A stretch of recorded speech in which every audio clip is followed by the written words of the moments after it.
सभी को नमः संस्कृताय। आज की इस कक्षा में हम सामवेद संहिता का अध्ययन करेंगे, जो कि संस्कृत 25 कोड की पहली इकाई के अनुसार सामान्य अध्ययन होगा। सामवेद का परिचय। वैदिक वाङ्मय में सामवेद का विशिष्ट स्थान है। सामवेद वेदों का सार है। भारतीय परंपरा के अनुसार कृष्ण द्वैपायन व्यास ने साम मंत्रों का भी संकलन किया, जो सामवेद संहिता के नाम से प्रसिद्ध है। बृहद्देवता में स्पष्ट प्रतिपादित किया गया है कि जो साम को जानता है वह वेद के रहस्य को जानता है। सामानि यो वेत्ति स वेद तत्वम्। अब यहाँ पे दो प्रश्न बनते हैं। पहला, तो बृहद्देवता किसकी रचना है? तो बृहद्देवता नामक ग्रंथ के लेखक हैं शौनक, आचार्य शौनक। और दूसरा प्रश्न ये कि सामान्य यो वेत्ति सा वेद तत्वम, ये पंक्ति किस ग्रंथ की है? तो बृहद्देवता। ध्यान रखिएगा, गीता में भगवान श्री कृष्ण ने सामवेद को ही अपना स्वरूप मानकर इसकी महत्ता घोषित की है। वेदानाम सामवेदोस्मि, ये पंक्ति गीता की है। मतलब चारों वेदों में श्री कृष्ण ने कहा कि मैं चारों वेदों में सामवेद हूँ। जब वह अपने विराट रूप का दर्शन करा रहे होते हैं, उसी समय वो परिचय देते हैं। जब अर्जुन पूछता है कि हे प्रभु आप कौन हैं, मैं आपको नहीं जानता, तो वह बताते हैं कि क्या बताते हैं वो, दर्शनों में मैं, दर्शनाचार्यों में मैं आचार्य कपिल हूँ।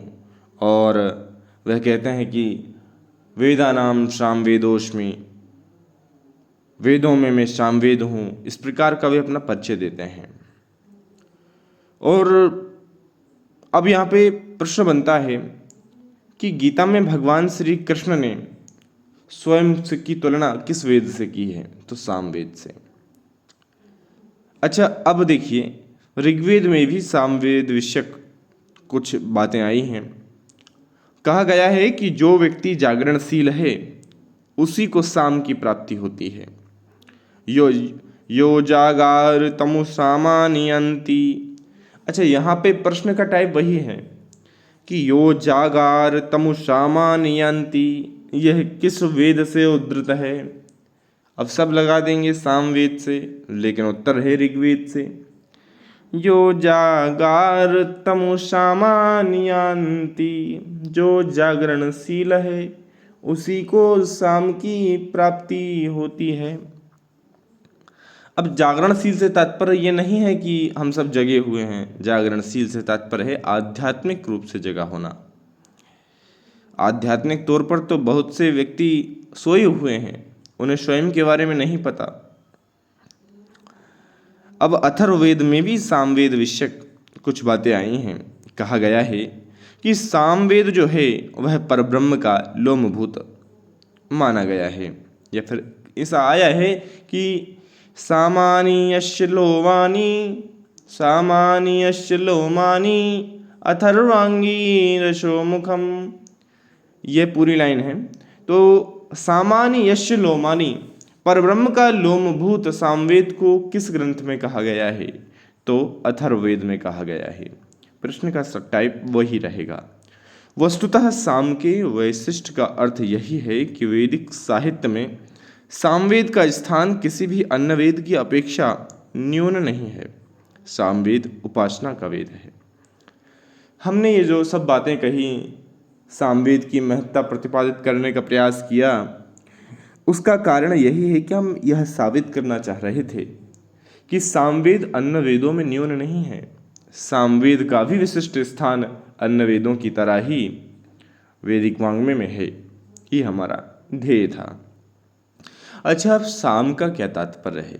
आप देखेंगे कि साम का भी विभिन्न अर्थ विभिन्न विभिन्न ग्रंथों से निकल कर आता है। देखिए, साम अर्थात स्वरों के आरोह से युक्त मंत्रों का ज्ञान। आरोह और अवरोह से युक्त मंत्रों का जब हम गान करते हैं, मतलब गायन करते हैं, तो हम उसे साम कहते हैं। साम का अर्थ है गायन अर्थात गीत युक्त मंत्र। देखिए, एक बात यहाँ पे स्पष्ट करने वाली ये है कि सामवेद में ऋग्वेद के 8वें और 9वें मंडल से सर्वाधिक मंत्र लिए गए हैं। लगभग जिनकी संख्या ऐसे ऋचाएँ जो ऋग्वेद से सीधी ज्यों की त्यों सामवेद में ले ली गई, उनकी संख्या है 1771, 1771। अब हम यहाँ कहेंगे कि जो मंत्र ऋग्वेद में ऋचा कहलाता है छंदोबद्ध गायन के कारण, वही मंत्र वही ऋचा जब सामवेद में आ जाती है तो लय युक्त गायन के कारण, साम युक्त गायन के कारण, साम गान के कारण या आरोह अवरोह यानी कि लय ताल स्वर इत्यादि जो 7 स्वर कहे गए हैं, उनके आरोह अवरोह क्रम के कारण, उस गायन के कारण हम उस ऋचा को साम कह देते हैं। जैसे कि तो मैं आपको नहीं बता सकता कि जैसे कि क्या। जैसे कि हम ऋग्वेद का अग्नि सूक्त है मान लीजिए, तो उसका पाठ करेंगे गायत्री छंद में, लेकिन यदि उसी को हम सामवेद में करेंगे तो सामवेद के जो उद्गाता होते हैं, उद्गात्रीगण के प्रमुख, वह उसका पाठ गायन पद्धति में करेंगे। ये आप समझिए बात को। और उसी हम ऋचा को, जो कि ऋग्वेद से संबंधित है, उसी ऋचा को ऋग्वेद में ऋचा कहते हैं और सामवेद में साम कहते हैं। इतनी सी बात है जानने लायक। अब ऋचाएँ देखिए, लिखा भी है कि ऋचाएँ जो विशिष्ट गान पद्धति से गाई जाती हैं तो उसे साम कहते हैं। साम शब्द से ऋचाओं के अक्षर एवं उनसे व्यक्त स्वर मालिका का ग्रहण होता है। स्वर मालिका क्या है?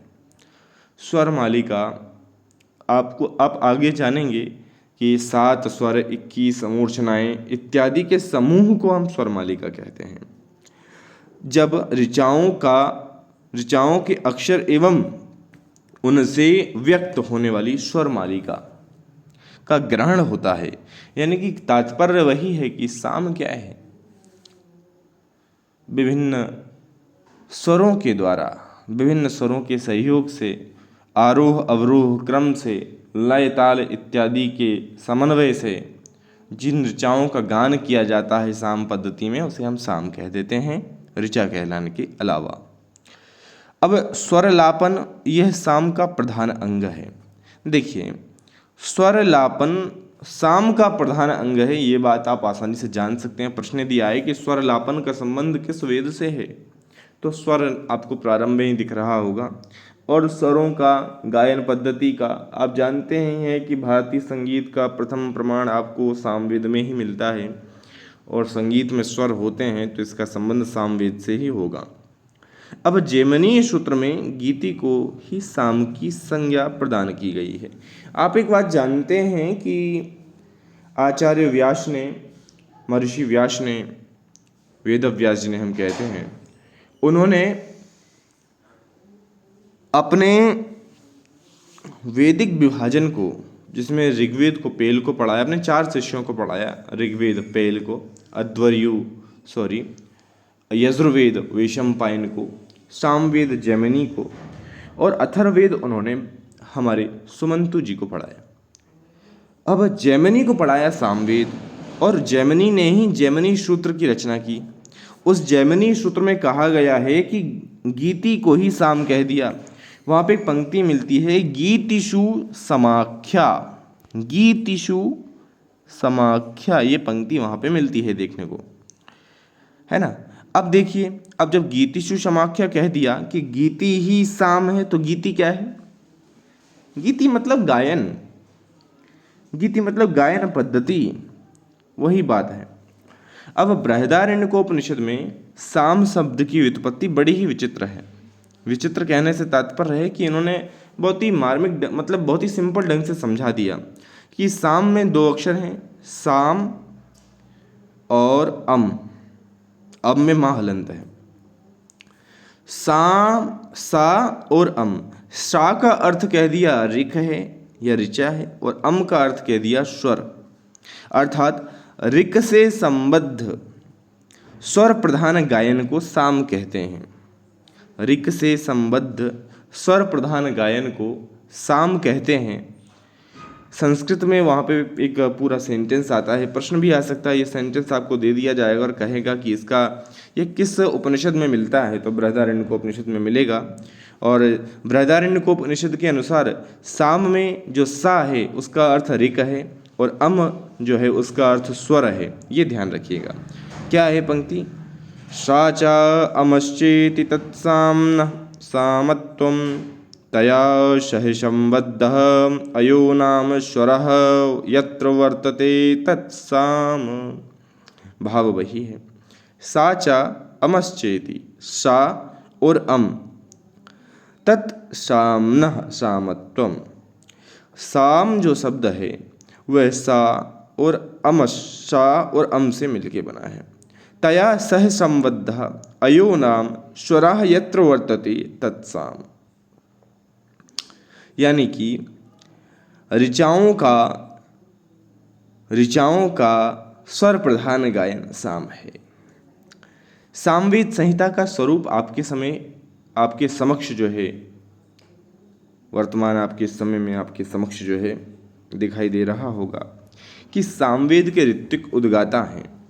अच्छा, एक बात और आप सभी को बताने लायक ये है कि जैसे आपने सुना होगा कि ऋग्वेद के होता हैं, यजुर्वेद के अध्वर्यु हैं और सामवेद के उद्गाता हैं और अथर्ववेद के ब्रह्मा हैं। इन्हीं के ये एक एक गण के प्रधान हैं। जैसे होत्री गण के प्रधान हैं और होत्री गण में 4 ऋत्विक आते हैं। तो प्रश्न इस प्रकार से आता है कि निम्न में से कौन से होत्री गण के ऋत्विक नहीं हैं, और उस समय हम ब्लैंक हो जाएंगे यदि हमें मेरे द्वारा आगे बताई जाने वाली बात आपको ना बताई जाए तो। अब देखिए यहाँ पे क्या कहना चाह रहा हूँ मैं यहाँ पे ये कहना चाह रहा हूँ कि होत्री गण के जो ऋत्विक हैं उनकी मैं आपके समक्ष नाम बताना चाह रहा हूँ। देखिए, होता, मित्रावरुण, अच्छा वाक, ग्रावस्तुत, यानी कि होता, मित्रावरुण, अच्छा वाक और ग्रावस्तुत, ये 4 होत्री गण के ऋत्विक हैं। तो इनके नाम याद रखने के लिए आपको सिंपल कुछ नहीं करना है। होता, मित्रा, वरुण, अच्छा वाक, ग्रावस्तुत, होता, मित्रा, वरुण, अच्छा वाक, ग्रावस्तुत, होता, मित्रा, वरुण, अच्छा वाक, ग्रावस्तुत। इसको कुछ समय के लिए बोलना है। आप तो ऐसा बना लीजिएगा कि हमें प्रातः उठना है और 5-5 बार इसका बोलना मात्र है, रटना नहीं है। बोलना अगर आप बोलेंगे तो भी हो जाएगा। इसी प्रकार से अध्वर्यु गण का मैं आपको बता दूं। अध्वर्यु प्रतिष्ठाता, नेता, उन्नेता, और अध्वर्यु प्रतिष्ठाता, नेता, उन्नेता। अब देखिए उद्गाता का, उद्गाता, प्रस्तोता, प्रतिहर्ता, सुब्रमण्यम, उस उद्गाता, प्रस्तोता, प्रतिहर्ता, सुब्रमण्यम। अब देखिए आपके जो ब्रह्मगण हैं यानी कि अथर्ववेद से संबंधित, उसका क्या है? ब्रह्मा ब्रह्मणांशांसी आग्निद्रौरपोता, ब्रह्मा 1, ब्रह्मणांशांसी 2, आग्निद्र 3 और पोता 4। इस प्रकार ये हुए। अब आप इसको ध्यान रखिएगा, लिख लीजिएगा, बार बार सुनिएगा। आप चाहें तो इसको आसानी से याद कर सकते हैं, और ये सबसे कठिन सवालों में आ जाता है क्योंकि हमें ही नहीं, अत्यधिक लोग इसको याद नहीं कर पाते या फिर याद करने में संकोच करते हैं क्योंकि उनके समक्ष एक विशाल पाठ्यक्रम है और उसे उन्हें कवर करना है परीक्षा से पहले। तो बस यही सब बातें हैं। अब देखिए, उद्गाता ऋग्वेद की ऋचाओं का शास्त्रीय तथा परंपरागत रूप से गायन करता है। शास्त्रीय गायन जब ऋचाओं का किया जाता है तो हम उसे साम कह देते हैं, और उद्गाता जो है वह ऋग्वेद की ऋचाओं का शास्त्रीय तथा परंपरागत रूप से गायन करता है। और उद्गाता के लिए ही सामवेद का संकलन हुआ है। अब ऋक या साम में परस्पर घनिष्ठ संबंध है, बात समझिएगा। मैं आपसे पहले भी कह रहा था कि ऋचाएँ यदि छंदोबद्ध तरीके से गाई जाएं तो वह ऋचा हैं, और यदि उन्हीं ऋचाओं का उद्गाता आकर शास्त्रीय पाठन या शास्त्रीय गायन कर दे, परंपरागत गायन कर दे, तो वही ऋचा साम कहलाएगी। और एक बात और, घनिष्ठ संबंध किस प्रकार से 1771 ऋचाएं सीधी की सीधी ज्यों की त्यों उठा ली गई सामवेद में ऋग्वेद से। ये बात जानने योग्य है और इसको समझिएगा कि किस प्रकार से परस्पर घनिष्ठ संबंध है। पढ़ लेने मात्र से नहीं, आपको समझ में भी आना चाहिए कि क्यों है घनिष्ठ संबंध। अब सामवेद में ऋग्वेद के लगभग सभी मंडलों से मंत्र संग्रहित हैं, किंतु अधिकांश मंत्र 8वें मंडल और 9वें मंडल से ग्रहण किए गए हैं। 8वां मंडल कौन सा है? 8वां मंडल है कण्व परिवार मंडल।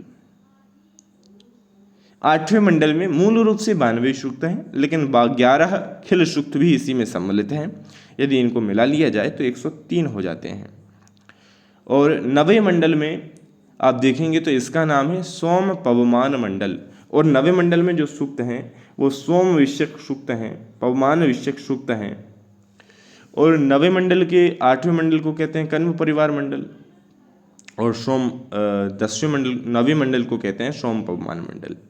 इन दोनों ही मंडलों से आपको सामवेद में अत्यधिक मंत्र संग्रहित दिखेंगे। अधिकांश मंत्र जो हैं वे 8वें और 9वें मंडल से ग्रहण किए गए हैं। बातों को समझिएगा। यदि समझ ना आए तो मेरा एक निवेदन रहेगा, पुनः आप वापस से करके रिपीट इस वीडियो को देख सकते हैं, कक्षा को देख सकते हैं। यही ऑनलाइन का फायदा है।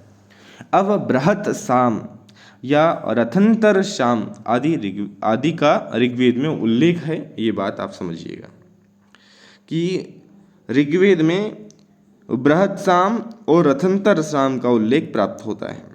सामवेद का विभाजन आपके समक्ष प्रस्तुत है। देखिए, प्राचीन दृष्टि से सामवेद को 2 संहिताओं में विभाजित किया गया, एक आर्चिक संहिता, एक गान संहिता। आर्चिक संहिता को भी 2 भागों में बांटा गया, पूर्वार्चिक और उत्तरार्चिक।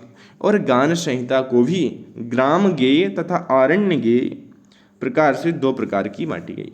ऐसी संहिताएं, ऐसे मंत्र, ऐसी साम जिनका गायन सर्वजन को सुलभ था, सभी के समक्ष किया जा सकता था, उन्हें ग्राम गेय कहा गया। और ऐसे गायन जिनके लिए एकांत की आवश्यकता होती थी, ऐसी ऋचाएं जिनके लिए एकांत की आवश्यकता होती थी, जंगल में एकांत होता है तो उन्हें आरण्य गेय कहा गया। ये बात आप ध्यान रखिएगा। आपके समक्ष इस बॉक्स के माध्यम से बहुत ही अच्छे से संस्कृत गंगा वालों ने प्रस्तुतिकरण किया है, आप इसको देख सकते हैं। ये पुस्तक जिसमें से मैं आपको ये सारी चीज़ें बता रहा हूँ, अपने पूर्व ज्ञान से आपको समझा रहा हूँ, इस पुस्तक का नाम है वैदिक वाङ्मय परीक्षा दृष्टि। काफ़ी पतली सी पुस्तक है, इसे आप मंगवा सकते हैं संस्कृत गंगा से, जो कि लगभग 120 से 15 रुपये के आसपास की होगी। और हम अब आगे बढ़ते हैं। देखिए, सामवेद आर्चिक संहिता और गान संहिता। आर्चिक संहिता पूर्वार्चिक और उत्तरार्चिक से 2 प्रकार से बटी हुई। गान संहिता ग्रामगेय और आरण्यगेय से 2 प्रकार से बटी हुई। ग्रामगेय को ऊह गान कहा गया और आरण्यगेय को ऊह्य गान कहा गया। यानी कि ग्रामगेय से ही संबद्ध है ऊह गान और आरण्यगेय से संबंध है ऊह्य गान। तो ये आप बात ध्यान रखिएगा। सामवेद के 2 प्रमुख विभाजन हुए, 2 प्रमुख भाग हुए, पूर्वार्चिक और उत्तरार्चिक। पूर्वार्चिक में 4 कांड हैं, आग्नेय कांड, ऐन्द्र कांड, पावमान कांड और आरण्य कांड। परिशिष्ट के रूप में महानामनी आर्चिक भी है। आग्नेय कांड में जो मंत्र हैं, जो साम हैं, वह आपके अग्नि से संबंधित हैं। ऐन्द्र कांड में इंद्र से संबंधित, पवमान कांड में पवमान से संबंधित, सोम से संबंधित, और आरण्य कांड में इंद्र, अग्नि और पवमान तीनों से संबंधित मिल जाएंगे आपको। और महानामनी आर्चिक में जो परिशिष्ट के रूप में है, इसमें इंद्र विषयक साम हैं, ऋचाएं हैं। इस बात को ध्यान से समझिएगा। अब देखिए, आपके समक्ष बॉक्स के माध्यम से बेहतर तरीके से बता दिया जाएगा। परिशिष्ट के रूप में महानामनी आर्चिक है। इसमें 6 अध्याय या प्रपाठक हैं। अध्यायों के अनुसार कांडों को बांटा गया है। अध्यायों के खंड किए गए हैं। अध्याय 1 को आग्नेय कांड कहा जाता है। अध्याय 2 से लेकर 4 को ऐन्द्र कांड कहा गया।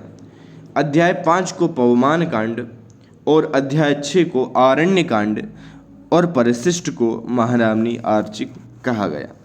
ये देखिए, आग्नेय कांड में विषय है अग्नि देवता। पहले अध्याय को आग्नेय कांड कहा गया, मतलब आग्नेय कांड का जो विस्तार है वो प्रथम अध्याय तक ही है और इसमें 12 खंड हैं, 114 मंत्र हैं। इंद्र कांड में इंद्र विषयक मंत्र हैं, इसका विषय देवता इंद्र हैं और इसका विस्तार आग्नेय कांड का विस्तार जो कि दूसरा कांड है, इंद्र कांड का विस्तार जो कि दूसरा कांड है का अध्याय 2 से लेके 4 तक हुआ। इसमें 12 खंड हैं और 352 मंत्र हैं।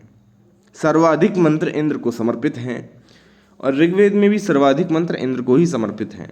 250 सूक्त हैं लगभग, ऋग्वेद का चतुर्थांश इंद्र को समर्पित है और सामवेद में भी सर्वाधिक मंत्र इंद्र को ही समर्पित हैं। अब पावमान कांड जो है यह इसका विषय देवता सोम है, सोम यानी कि चंद्रमा, समझे। और इसका जो विस्तार है वो अध्याय 5 तक है, मतलब अध्याय 5 में ही इसका विस्तार है, अध्याय 5 तक नहीं है, अध्याय 5 में ही है। खंड हैं इसमें 11 और 119 मंत्र हैं। आरण्यक में इंद्र, अग्नि और सोम इन तीनों के विषयक जो है मंत्र हैं। आग्नेय में इंद्र, आग्नेय में अग्नि, इंद्र में इंद्र, पावमान में सोम और आरण्यक में इन तीनों के नाम आ जाएंगे ऊपर वाले जो हैं, इंद्र, अग्नि और सोम। इसका विस्तार 6वें अध्याय में ही है और खंड इसमें 5 हैं, 55 मंत्र हैं। महानामनी आर्चिक इंद्र देवता के से संबंधित है, परिशिष्ट के रूप में यह है और इसमें 10 मंत्र हैं।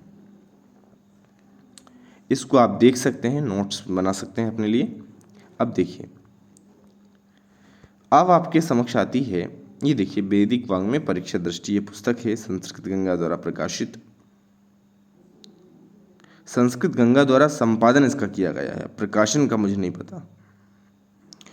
पूर्वार्चिक मंत्र संख्या है 650 और प्रथम से पंचम प्रपाठक ग्रामगान कहलाता है और छठा प्रपाठक आरण्यगान कहलाता है।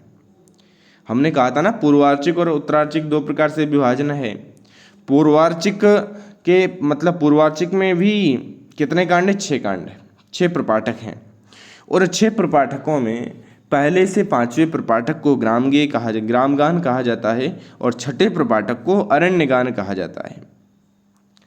अब अंतिम में ही आरण्यक हैं वेदों में भी और अरण्यगान भी अंतिम में ही है, 6वां ही है, तो ये आप ध्यान रख सकते हैं।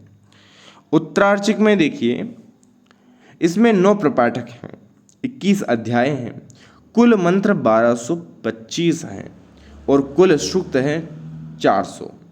400 सूक्तों में 287 सूक्तों में प्रत्येक में 3-3 मंत्रों का समूह है और उन्हीं को बार बार शास्त्रीय गायन पद्धति के द्वारा गाया जाता है यज्ञों में। ऐसा मेरा मानना है और मैंने देखा भी है कि वो एक ही मंत्र का घुमा फिरा कर गायन करते हैं। 66 सूक्तों में 2-2 मंत्रों का समूह है और शेष 47 सूक्तों में 1 से 12 तक मंत्र के समूह हैं। उत्तरार्चिक में देखिए, 9 प्रपाठक, मंत्र 1225, सूक्त 400। ध्यान रखने योग्य बात है, ये जो बॉक्स है बहुत ही महत्वपूर्ण है आप सभी के लिए। उत्तरार्चिक में 9 प्रपाठक, मंत्रों की संख्या 1225 और सूक्त 400। पूर्वार्चिक में 6 प्रपाठक है ना। अब देखिए, मंत्रों की संख्या 650। पूर्वार्चिक में 6 प्रपाठक, उत्तरार्चिक में 9 प्रपाठक। पूर्वार्चिक में मंत्रों की संख्या 650, उत्तरार्चिक में मंत्रों की संख्या 1225। कुल मिला के मंत्र हुए 1875 और इस 1875 में ऋग्वेदीय मंत्र हैं 1771 और नवीन मंत्र हैं 108। सोचिए, पूरा ऋग्वेद ही तो है, 108 ही तो अन्य मंत्र हैं। मैं आपसे कहता था ना कि 1771 1771 मंत्र तो लिए गए हैं ऋग्वेद से, अत्यधिक लिए गए हैं 8वें और 9वें मंडल से। सामवेद के कुल मंत्र हैं 1875। अब सामवेदीय शाखाएं देखिए। महाभाष्य में पतंजलि ने सामवेद की 1,000 शाखाओं का उल्लेख किया।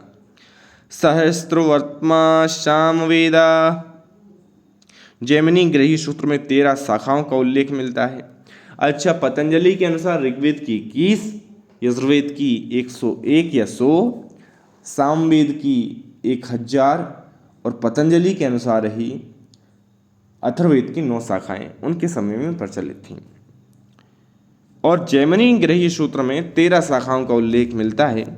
जैमिनी, तवलकार, शात्युग्र, राणायनी, दुर्वासस, भागुरी, गौरुंडी, गौरगुलची, औपमन्यव, कारडी, सावरणी, गार्ग्य, वार्षिकण्य, देवंत्य।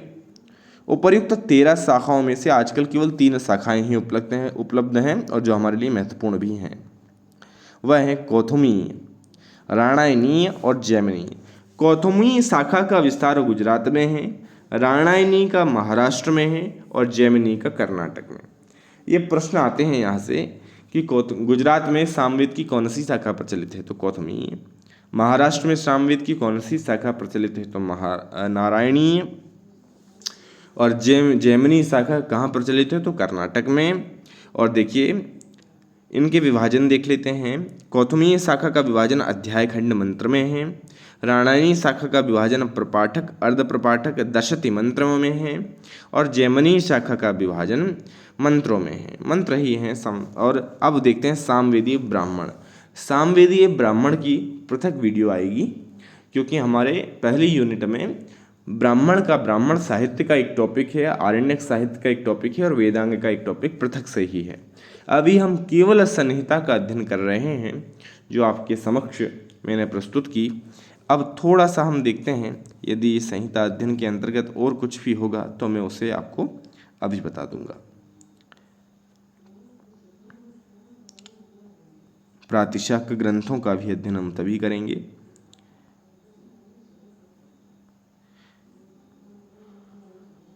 अब देखिए सामगान के विभाग हम जानेंगे। यहाँ पर सामगान के 5 भाग निम्न हैं। प्रस्तावोद्गीत प्रतिहारोपद्रव निधनानि भक्त्या। 5 भाग कहें, 5 भक्ति कहें। सामवेद की कितने भक्तियां हैं? सामवेद की 5 भक्तियां हैं या फिर 5 भाग हैं, 5 विभाजन है। क्या क्या? प्रस्ताव, उद्गीत, प्रतिहार, उपद्रव, निधनानि भक्त्या। प्रस्तावोद्गीत प्रतिहारोपद्रव निधनानि भक्त्या। प्रस्तावोद्गीत प्रतिहार उपद्रव निधन, ये 5 भाग हैं। इसको याद करने के लिए सूत्र आपके समक्ष दिया गया है। प्रस्तावोद्गीत प्रतिहारोपद्रव निधनानि भक्त्या। प्रस्तावोद्गीत प्रतिहारोपद्रव निधनानि भक्त्या। आपके समक्ष मैं 5 बार इसका पाठ कर देता हूँ, जिससे आपको इसको पढ़ने की लय एक बने, एक स्वर बने और आप इसका आंख बंद करके उच्चारण करिएगा, ताकि ये नाम आपके हृदय में समाहित हो जाएं। प्रस्तावोद्गीत प्रतिहारोपद्रव निधनानि भक्त्या। प्रस्तावोद्गीत प्रतिहारोपद्रव निधनानि भक्त्या। प्रस्तावोद्गीत प्रतिहारोपद्रव निधनानि भक्त्या। प्रस्तावोद्गीत प्रतिहारोपद्रव निधनानि भक्त्या। प्रस्तावोद्गीत प्रतिहारोपद्रव निधनानि भक्त्या। प्रस्तावोद्गीत प्रतिहारोपद्रव निधनानि भक्त्या। सामवेदस्य। प्रस्तावोद्गीत प्रतिहारोपद्रव निधनानि भक्त्या। प्रस्ताव 1, उद्गीत 2, प्रतिहार 3, उपद्रव 4 और निधन 5। इसी तरह आप करिएगा या फिर और अन्य तरीके से आप कर सकते हैं। तो भक्ति है प्रस्ताव, उद्गीत, प्रतिहार, उपद्रव और निधन। ये 5 भक्ति हैं, सामवेद की 5 भाग हैं। अच्छा, प्रत्येक, अब मैंने जो आपको गण याद करवाए थे ना, देखिए उद्गात्री गण में मैंने करवाया था उद्गाता, प्रस्तोता, प्रतिहर्ता, सुब्रमण्यम। उनमें से कुछ नाम आपको यहाँ पे मिलेंगे।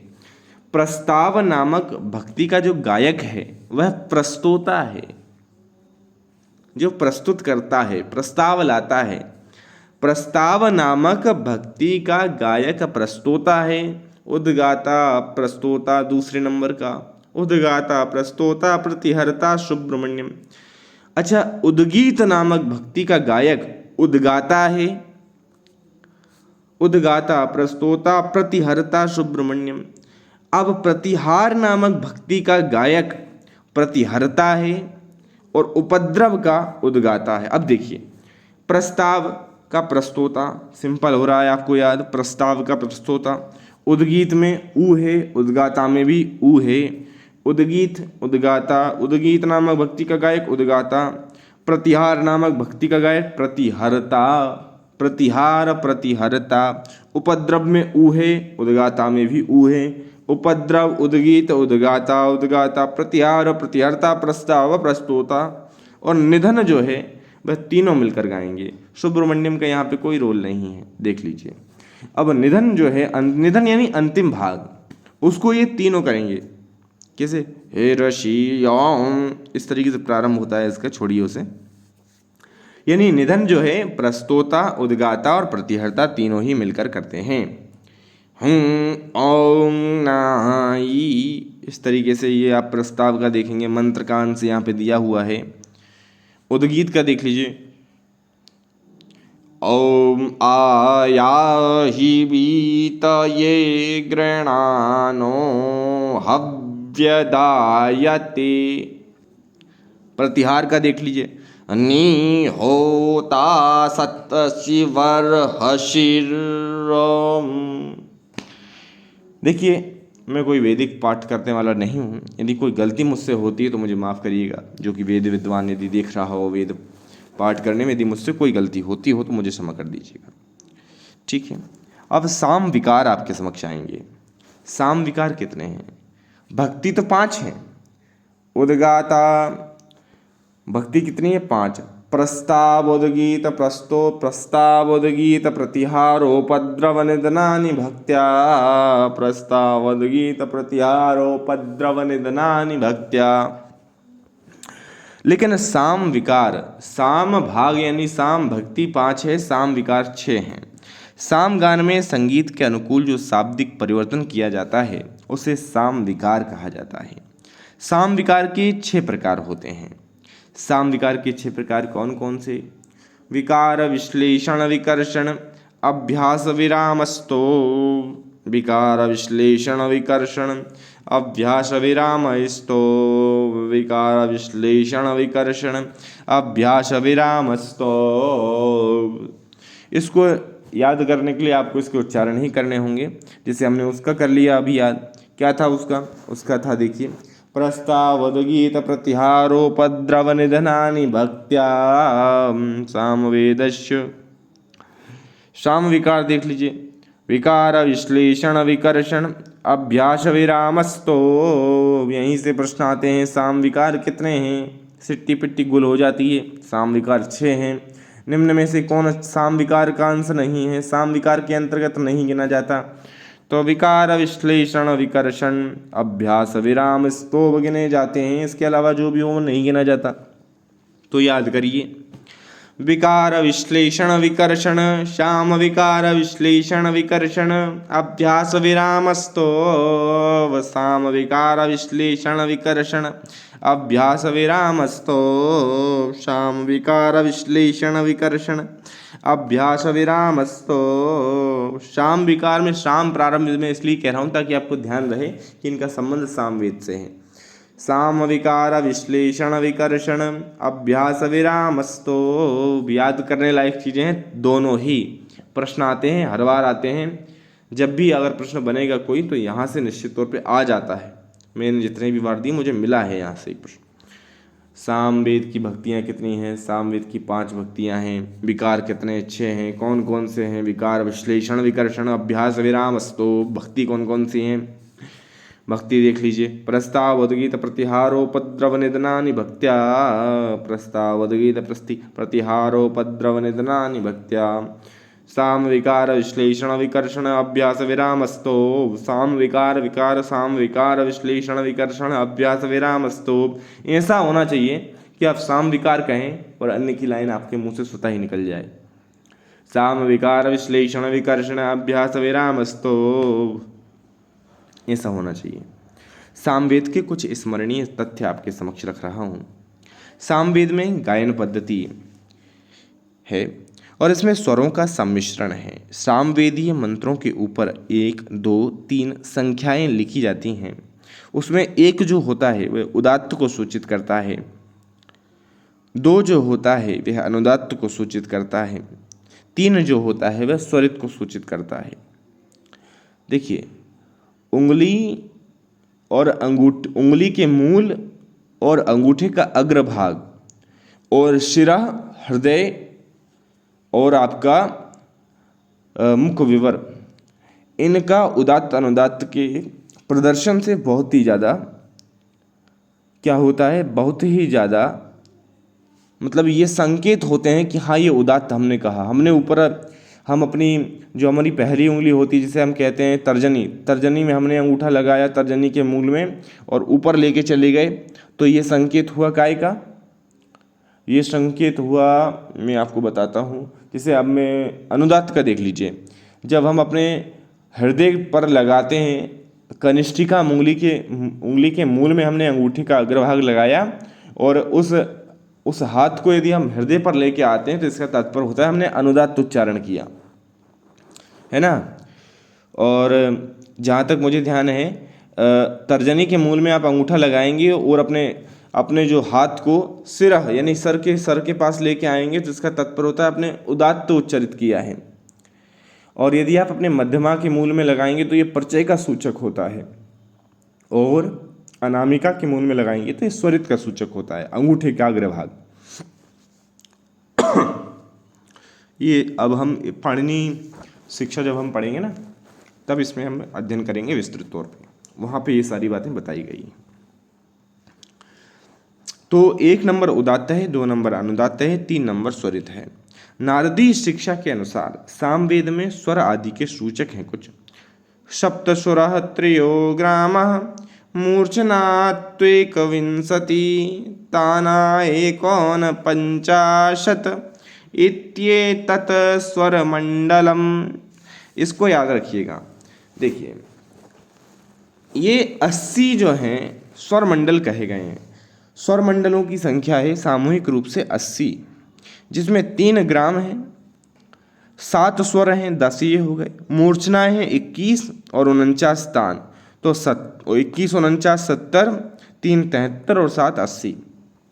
नारदी शिक्षा में उनका उल्लेख है, सामवेद से संबंधित हैं, इसलिए हम इनको पढ़ रहे हैं। आपके समक्ष एक बॉक्स दिख रहा होगा जिसमें सप्त स्वर हैं सारे गामा पाधानी, षड्ज ऋषभ गांधार मध्यम पंचम धीवत निषाद। अब देखिए, ये मैं श्लोक आपके समक्ष पढ़ देता हूँ। सप्त स्वरा त्रयो ग्रामा मूर्छनात्वेकविंशति ताना एकोनपञ्चाशत् इत्येतत् स्वरमण्डलम्। सप्त स्वरा त्रयो ग्रामा मूर्छनास्त्वेकविंशति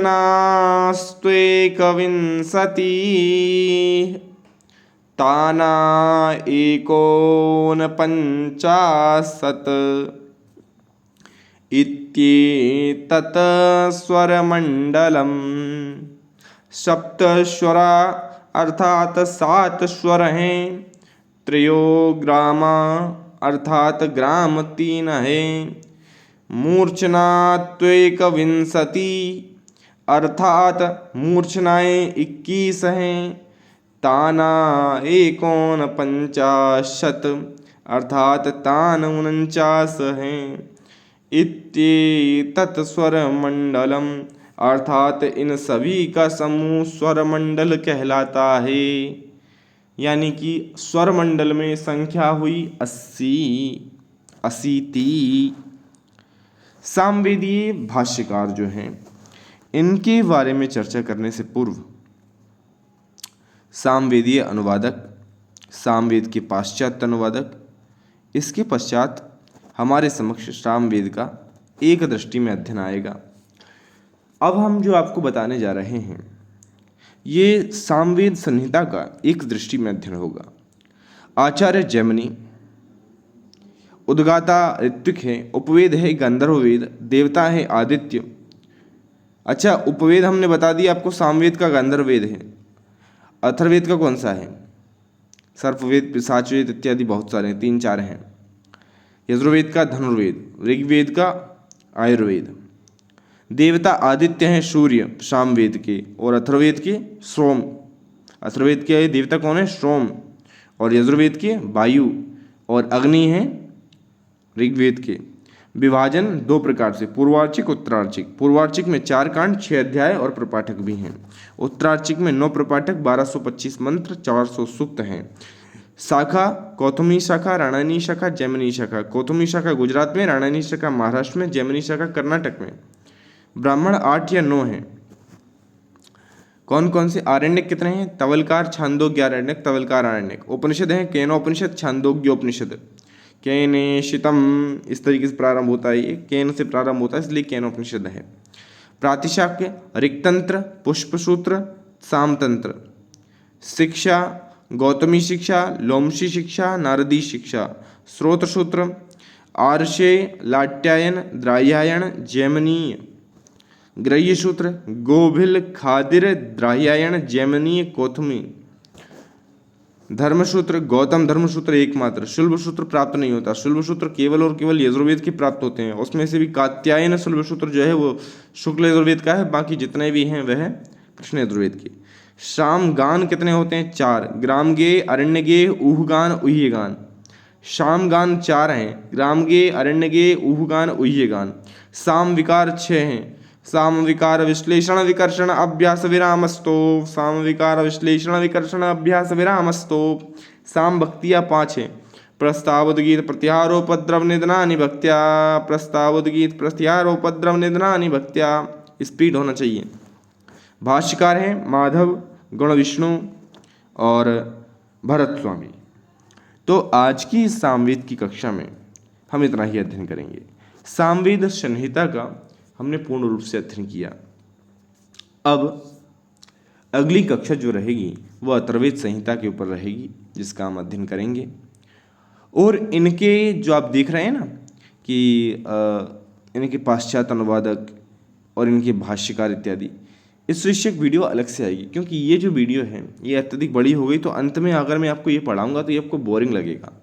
और ये जो भाष्यकार इत्यादि हैं, पाश्चात्य अनुवादक हैं, ये बड़े महत्वपूर्ण हैं, इनसे प्रश्न भी आते हैं। इसीलिए इनके लिए पृथक वीडियो जब आएगी तो आप नई एनर्जी के साथ उसको देखेंगे, तो ये आपके लिए सार्थक भी होगी, है ना।